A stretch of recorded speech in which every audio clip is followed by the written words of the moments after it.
Good morning class 9th student. बेटा last lecture में हमने अलग अलग मेथड देखी थी कि मिक्सचर को हम कैसे सेपरेट कर सकते हैं, है ना। डिस्टिलाइजेशन मेथड देखी थी, क्रिस्टलाइजेशन मेथड देखी थी, कंपोजिशन मेथड देखी थी। काफ़ी सारे मेथड्स हम वहाँ पर देख चुके थे, है ना। कुछ एक्टिविटीज़ भी हमने वहाँ पर देखी थी, है ना। आज हम बेटा उसके आगे की स्टडी करते हैं। सबसे फर्स्ट टॉपिक है बेटा हमारा फिज़िकल एंड केमिकल चेंज, है ना। किस तरीके से फिज़िकल एंड केमिकल चेंज जो वो होते हैं। To understand the difference between a pure substance and a mixture, let us understand the difference between a physical and a chemical change। अगर हमें ये जानना है कि किस तरीके से हम किसी भी सब्सटेंस को और मिक्सचर को अलग अलग कर सकते हैं, तो उसके लिए पहले हमें क्या जानना होगा कि उसकी फ़िज़िकल और केमिकल चेंज किस तरह से होता है। In the previous chapter, we have learned about a few physical properties of matter. The properties that can be observed and specified like color, hardness, rigidity, fluidity, density, melting point, boiling point, etc. are the physical property. है ना। ऐसी कोई भी property जिसको हम observe कर सकते हैं, जैसे कि उसका कलर चेंज हो रहा है, वो कितनी हार्ड है ना, वो कितना बह रही है, उसकी डेंसिटी कितनी है, तो वो क्या कहलाती है, वो कहलाती है बेटा उसकी फिजिकल प्रॉपर्टी। ठीक है। The inter conversion of state is a physical change, है ना। जो इंटर कन्वर्जन स्टेट होता है, मतलब एक स्टेट से दूसरी स्टेट में जब हम उसे चेंज कर देते हैं, लिक्विड से गैस में कन्वर्ट करना, सॉलिड से लिक्विड में कन्वर्ट करना, वो क्या कहलाता है, वो उसका फिज़िकल चेंज कहलाता है। Because this change occur without a change in composition, है ना। जिससे उसके कंपोजिशन में बेटा उसकी बनावट में कोई भी चेंज वहाँ पर नहीं होता है ना। No change in the chemical nature of the substance, और उससे उसकी केमिकल नेचर में भी कोई चेंज नहीं होता है। ठीक है। Although ice, water and water vapour all look different and display different physical properties, they are chemically the same। जैसे कि अगर हम आइस की बात कर लें बेटा, अगर हम वाटर की बात कर लें वहाँ पर, अगर हम वेपर की बात कर लें, तो वो हमें डिफरेंट तरीके से दिखाई तो देते हैं, मतलब उनका डिस्प्ले होता है वो तो बेटा हमें कैसा दिखता है, वो हमें चेंज दिखता है। लेकिन उनकी जो केमिकल प्रॉपर्टी रहती है ना, वो क्या होती है, वो सेम रहती है। उनसे उनकी फ़िज़िकल कंडीशन में तो हमें चेंज दिखाई देता है, लेकिन जो उनकी केमिकल प्रॉपर्टीज़ होती हैं वो वहाँ पर चेंज नहीं होती हैं। तो हम क्या बोलेंगे कि उनमें क्या हो रहा है, उनमें सिर्फ फ़िज़िकल चेंज हो रहा है, वहाँ पर उनकी फ़िज़िकल प्रॉपर्टी जो है वो चेंज हो रही है, ना कि उनकी केमिकल प्रॉपर्टी वहाँ पर चेंज हो रही है। ठीक है बेटा। अब आगे देखते हैं हम।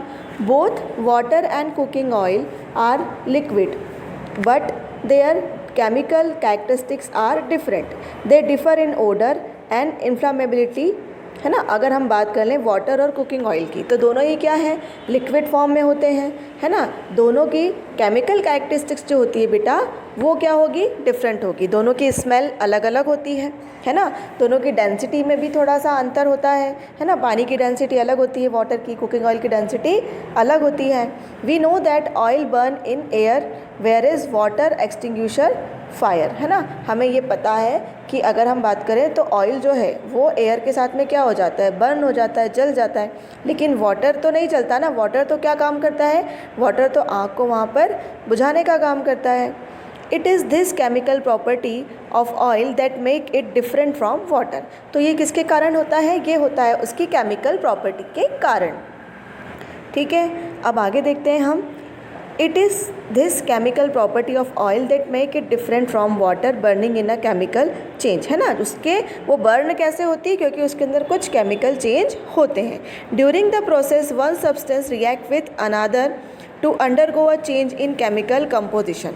कैसे होती है, एक सब्सटेंस दूसरे सब्सटेंस से क्या करता है, रिएक्ट करता है, कंपोजिट होता है, और एक नया कंपोजिशन बनकर वहाँ पर क्या हो जाता है बेटा, तैयार हो जाता है। Chemical change bring change in the chemical property of matter. Chemical change से क्या होता है, जो भी मैटर होते हैं उनकी केमिकल प्रॉपर्टी में वहाँ पर चेंज होने लगता है।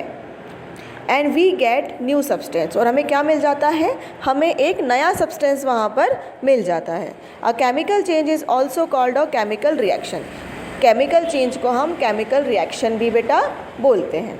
During burning of a candle both physical and chemical change take place, है ना। जैसे कि हमने अगर देखा कि जब हम मोमबत्ती जलाते हैं, कैंडल जलाते हैं, तो जलने के बाद वो धीरे धीरे क्या होने लगती है, पिघलने लगती है, मेल्ट होने लगती है। तो यहाँ पर उसकी फ़िज़िकल कंडीशन में भी चेंज हो रहा है और उसकी केमिकल कंडीशन में भी चेंज हो रहा है।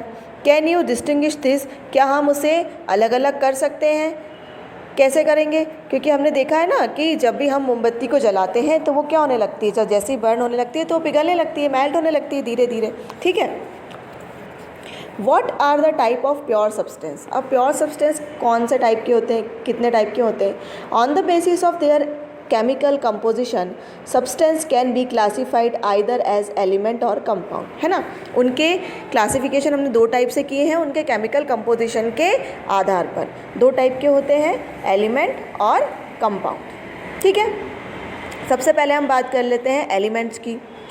Robert Boyle was the first scientist to use the term element, है ना। 1661 में रॉबर्ट बॉयल जो थे, उन्होंने फर्स्ट साइंटिस्ट थे जो उन्होंने एलिमेंट शब्द का यूज़ किया था इन 1661 में। Antoine Laurent Lavoisier 1743 to 94, a French chemist, was the first to establish a experimentally useful definition of an element. ये जो साइंटिस्ट थे, इन्होंने क्या दिया था, जो हमारा एलिमेंट था उसकी उन्होंने यहाँ पर एक डेफिनेशन तैयार की थी जो कि एक्सपेरिमेंटली प्रूफ थी। He define an element as a basic form of matter that can not be broken down into simpler substance. उन्होंने बताया था कि एलिमेंट जो होता है वो मैटर का एक बेसिक फॉर्म होता है जिसे हम किसी और सब्सटेंस में ब्रेक डाउन नहीं कर सकते बाय केमिकल रिएक्शन। किसी भी केमिकल रिएक्शन का यूज़ करके हम उसे ब्रेक डाउन नहीं कर सकते हैं। Element can be normally divided into metal, non metal and metalloids, है ना। एलिमेंट को हम कैसे डिवाइड कर सकते हैं? मेटल हो सकते हैं, वो नॉन मेटल हो सकते हैं और मेटलॉइड्स हो सकते हैं। Metal usually show some or all of the following properties. Metals जो होते हैं बेटा, उसके अंदर ये प्रॉपर्टीज़ जो हम पढ़ रहे हैं वो होती है। सबसे पहली प्रॉपर्टीज़ होती है दे हैव अ लूस्टर, है ना। वो क्या करते हैं, वो शाइन करते हैं। जितने ही मेटल्स होते हैं बेटा वो शाइन करते हैं। Second, they have silvery grey और गोल्डन येलो कलर, है ना। कौन सा कलर होता है उनका? सिल्वरी ग्रे कलर होता है या फिर गोल्डन येलो कलर में मेटल्स जो होते हैं वो होते हैं। They conduct heat and electricity. जितने भी मेटल्स होते हैं बेटा वो इलेक्ट्रिसिटी के और हीट के बहुत अच्छे कंडक्टर होते हैं। दे आर डक्टाइल, और ये क्या होते हैं? Ductile. Can be drawn into wires. इसको हम मतलब इतने पतले पतले वायर्स हम यहाँ पर बना सकते हैं जितने ही मेटल्स होते हैं उनके, ठीक है। नेक्स्ट है they are malleable, can be हार्म्ड इनटू थिन शीट। ये मेलेबल होते हैं, मतलब इनको अगर हम पीटते जाते हैं बेटा तो ये अपने आप को एक पतली शीट में कन्वर्ट कर सकते हैं। मतलब अगर पतली शीट तैयार करना है हमें किसी मेटल की तो वो हम यहाँ पर कर सकते हैं। नेक्स्ट है they are sonorous, make a ringing sound when hit. तो जब भी हम किसी मेटल के ऊपर ठोकते हैं, किसी भी चीज़ को हम उसके ऊपर ठोकेंगे तो वो क्या करेगा, कोई ना कोई साउंड वहाँ पर मेंटेन करेगा या क्रिएट करेगा, और करता है। स्टील की बात कर लें, पीतल की बात कर लें, जब भी हम उसके ऊपर कोई चीज़ मारते हैं तो वो साउंड क्रिएट करता है। Example of metal are gold, silver, copper, iron, sodium, potassium and etcetera. Mercury is the only metal that is liquid at room temperature. But mercury बेटा एक ऐसा जो बोल सकते हैं हम कि ऐसा मेटल होता है जो कि अगर रूम टेम्परेचर पे उसको रख दिया जाता है तो वो लिक्विड फॉर्म में हमें वहाँ पर मिलता है। अब बात कर लेते हैं बेटा नॉन मेटल की। Non metal usually shows some or all of the following properties. कौन कौन सी प्रॉपर्टीज़ होती हैं? They display a variety of colours. जो नॉन मेटल्स होते हैं वो अलग अलग कलर्स के हमें मिलते हैं। They are poor conductor of heat and electricity, और ये जो होते हैं ये बहुत कम कंडक्ट कर पाते हैं हीट और इलेक्ट्रिसिटी को, ये अच्छे कंडक्टर नहीं होते हैं। और थर्ड प्रॉपर्टी है दे आर नॉट लूस्टर्स, सोनोरियस और मेलेबल। यहाँ पर ना तो ये शाइन कर पाते हैं, ना ही बेटा इनसे कोई साउंड क्रिएट होता है इनको पीटने पर, और ना ही ये मेलेबल होते हैं, ना मतलब इनकी कोई भी हम पतली शीट तैयार नहीं कर सकते हैं, है ना। जो मेटल्स होते हैं उनको अगर हम पीटते जाते हैं तो उसे हम एक पतली शीट में कन्वर्ट कर सकते हैं, लेकिन जो नॉन मेटल्स होते हैं उनके साथ में ऐसा नहीं होता है। Example of non metal are hydrogen, oxygen, iodine, carbon, coal, coke, bromine, chlorine etcetera, है ना। ये क्या होगा, ये हमारे नॉन मेटल्स के हो गए examples. Some elements have intermediate property between those of metal and non metal. अब ऐसे भी कुछ एलिमेंट होते हैं जो कि दोनों की, जो मेटल होते हैं और जो नॉन मेटल होते हैं, दोनों की कुछ कुछ प्रॉपर्टीज़ को रखते हैं। तो जो ऐसे मेटल होते हैं उन्हें हम क्या बोलेंगे, दे आर कॉल्ड मेटलॉइड्स। उनको हम क्या बोलते हैं, उनको हम मेटलॉइड्स बोलते हैं, क्योंकि वो क्या करते हैं, वो मेटल की भी कुछ प्रॉपर्टी को फॉलो करते हैं और नॉन मेटल की भी कुछ प्रॉपर्टीज़ को वो फॉलो करते हैं। एग्जाम्पल्स की अगर बात की जाए तो example are boron, silicon, germanium etcetera. जो बोरॉन है, सिलिकॉन है, जर्मेनियम है, ये क्या होते हैं, ये मेटल की प्रॉपर्टी भी कुछ हद तक फॉलो कर पाते हैं और नॉन मेटल की प्रॉपर्टीज़ को भी कुछ हद तक फॉलो कर पाते हैं, इसीलिए हम उसे क्या बोलेंगे, उसे हम मेटलॉइड बोलेंगे। तो ठीक है बेटा, आपने देख ली कि मेटल की कौन कौन सी प्रॉपर्टीज़ होती हैं, नॉन मेटल की कौन कौन सी प्रॉपर्टीज़ यहाँ पर होती हैं, है ना। एलिमेंट हमको आप यहाँ पर समझ में आ गया। अब नेक्स्ट है बेटा हमारा कंपाउंड, ठीक है। A compound is a substance composed of 2 और मोर एलिमेंट, है ना। ये ऐसा सब्सटेंस होता है कि 2 या 2 से ज़्यादा एलिमेंट से मिलकर ये क्या होता है, बना होता है। Chemically combined with one another in a fix proportion. इनको हम कैसे कंबाइन करते हैं, इसको हम केमिकली कंबाइन करते हैं। इनका एक फ़िक्स रेशो होता है, उसी रेशो में कंबाइन करने पर हम क्या कर सकते हैं, कंपाउंड को वहाँ पर तैयार कर सकते हैं। What do we get when 2 or more element are combined? अगर हम 2 या 2 से ज़्यादा एलिमेंट को कंबाइन करते हैं तो हमें क्या मिलता है ना। चलिए देख लेते हैं हम नेक्स्ट। हम तो बेटा एक एक्टिविटी दी है आपको इसी के नीचे बुक में। सबसे पहले ग्रुप 1, ग्रुप 2, है ना, अलग अलग डिवाइड कर दिया गया है। तो ग्रुप 1 में उन्होंने क्या किया था, ग्रुप 1 में उन्होंने mixed and crush iron filings जो होती है उसको सल्फ़र पाउडर के साथ में मिक्स कर दिया, ठीक है। आयरन फिलिंग को सल्फ़र पाउडर के साथ में मिक्स किया तो हमें क्या मिला। फिर उसके बाद में क्या किया, iron filling and sulphur powder, heat this mixture strongly till red hot. फिर उसको क्या कर दिया, मिक्स करने के बाद उसको गर्म किया जब तक कि वो रेड हॉट कलर में कन्वर्ट नहीं हो जाता है। Remove from flame and let it the mixture cool. और फिर उसको क्या कर दिया, हमने उसे ठंडा होने के लिए रख दिया। अब इसको क्या करेंगे कि कौन सा, check for magnetism in the material obtain, क्या हमें मिला ये हम देखेंगे। Bring a magnet near the material and check if the material is attract toward the magnet. तो मैग्नेट को हम उस मटेरियल के पास में लेकर जाएंगे और ये देखेंगे कि क्या वो जो हमने मिक्स बनाया है वो मैग्नेट को अट्रैक्ट कर रहा है। Compare the texture and colour of the material obtain by the group. जो भी हमने वहाँ पर टेक्सचर हमें मिला है, जो भी कलर मिला, उसको हम कंपेयर करेंगे। Add carbon disulphide to 1 part of the material obtain. फिर उसके अंदर हमने कार्बन डिसल्फाइड वहाँ पर हम उसके अंदर मिला देंगे। स्टर वेल एंड फिल्टर, और फिर उसको मिलाकर हम उसको फिल्टर कर लेंगे। ऐड डाइल्यूट सल्फ्यूरिक एसिड और dilute hydrochloric acid to the other part of the mixture. और जो दूसरा पार्ट हमने बचाया है उसके अंदर dilute sulphur dioxide, sulphuric acid या डाइल्यूट हाइड्रोक्लोरिक एसिड को हम मिक्स वहाँ पर कर देंगे। द मटेरियल ऑब्टेन, अब हमें वहाँ पर कौन सा मटेरियल मिलेगा।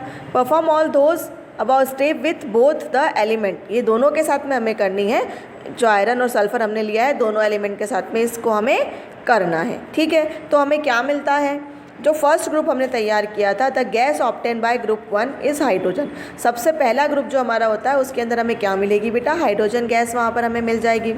इट इज़ कलरलेस, उसका वहाँ पर कोई कलर नहीं होगा। ओडरलेस, वहाँ पर कोई उसकी स्मेल भी नहीं आएगी। And combustible, it is not divided, advise to do the combustion test for hydrogen in this case in the class. अब ये जो टेस्ट है इसको हमें क्लास में नहीं करना है। The gas obtain bye group 2 is hydrogen sulphide. Second group में जब हम मिलेगी तो वो हमें क्या मिलेगी, वो हमें हाइड्रोजन सल्फाइड वहाँ पर मिलेगी। और ये भी क्या होगी, it is colourless gas with the smell of routine egg. और ये हमें कैसे मिलेगी, कलरलेस मिलेगी, इसमें कोई भी कलर नहीं होगा। और इसकी स्मेल कैसी आएगी, रूटन एग जैसी स्मेल हमें यहाँ पर इसकी मिलेगी, ठीक है बेटा। तो ये एक्टिविटी आपको आपकी बुक के अंदर देखनी है कि किस तरीके से उन्होंने वहाँ पर किया है। एक्टिविटी मैंने आपको समझा दी है, ठीक है। वहाँ पर मैग्नेट को लेकर जाएंगे, है ना। फर्स्ट ग्रुप में किस तरीके से करना है, सेकेंड ग्रुप में किस तरीके से करना है। नेक्स्ट देखते हैं हम। You must have observe that the product obtain by both the groups show different properties. हमें देखा कि दोनों ग्रुप के जो प्रोडक्ट हमें वहाँ पर मिले हैं उनकी डिफरेंट प्रॉपर्टीज़ थी। Through the starting material were the same, लेकिन सबसे पहले हम जब स्टार्ट किया था तो मटेरियल क्या था, सेम था।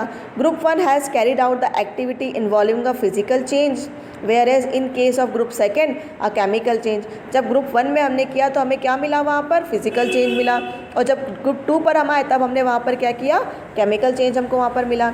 The material obtain the group 1 is a mixture of the two substance. The substance given are the element from elements iron and sulphur. ठीक है, हमने यहाँ पर क्या किया था, दो मटेरियल को मिक्स करके, दो सब्सटेंस को मिक्स किया था हमने वहाँ पर, है ना, और हमने एलिमेंट बनाया था। कौन से एलिमेंट्स लिए थे वहाँ पर हमने, आयरन और sulphur. The properties of the mixture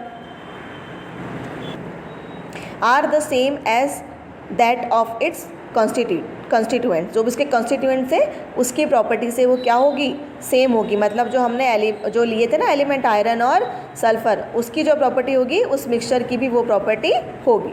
the material obtain bye group second is a compound. जो सेकेंड ग्रुप में हमें मिला है वो क्या मिला है, वो हमें कंपाउंड मिला है। On heating the two element strongly we get a compound. जब भी हमने दो एलिमेंट को हीट किया तो हमें क्या मिला वहाँ पर, हमें वहाँ पर कंपाउंड मिला, which has totally different properties compare to the combining element. अब इसकी जो प्रॉपर्टी थी ये क्या होगी, टोटल डिफरेंट होगी जो दो एलिमेंट हमने लिए थे उनसे। The composition of compound is the same through out.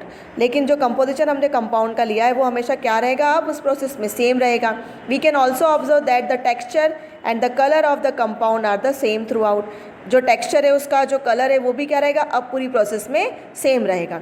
दस we can summarise the physical and chemical nature of matter in the following graphical organiser, है ना।